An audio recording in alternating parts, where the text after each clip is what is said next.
Waiting for something new this year from Apple? Well, I've got a little update right here for you. I'm Dan Ackerman, and this is the Apple MacBook Pro with Retina display, the 15-inch version from mid-2014. Now, what Apple has done with the Retina MacBook Pro was the same thing they did earlier in 2014 with the MacBook Air and also with the iMac desktops. They kept the outside look pretty much exactly the same, but they've updated some of the components inside, most notably the CPUs, and in some cases they've added some price cuts to them.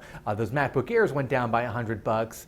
There's a new, less expensive 21.5-inch iMac, and for the Retina MacBook Pro line, the most expensive 15-inch now costs $100 less. The other ones cost the same. This is the entry-level model, if you can use the term entry-level to describe something that costs $2,000 at $1,999.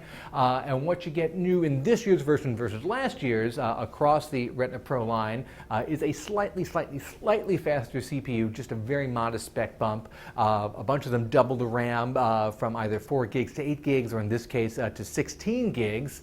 Other than that, you've got the same pretty big SSDs, a 256 gig SSD in this one, a 512 in the more expensive version. That's $24.99 for that more expensive version.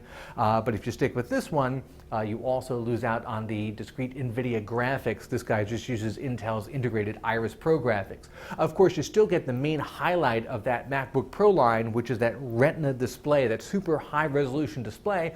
Over the last year or two, and this is the third year in a row that Apple is making these Retina systems, we've seen more and more, I call them better than HD displays from other PC makers. Toshiba even has a 4K display in a 15-inch laptop, and of course Lenovo and Toshiba and other guys have, better than HD displays. It's almost a common thing now in a premium laptop, and when you're talking about these prices, you definitely consider this a premium laptop.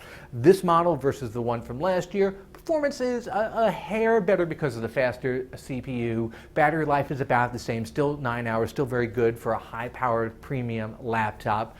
The main difference is you're getting that slight CPU bump, you got more RAM, but other than that, if you have an older 15-inch Retina MacBook Pro, there's really no need to update. But if you've been waiting, they've given it just a tiny bit of a boost, even though this model didn't get that small price cut that some of the other ones did. I'd love to see this for $100 or $200 less. I'm Dan Ackerman, and that is the Apple MacBook Pro 15-inch Retina display.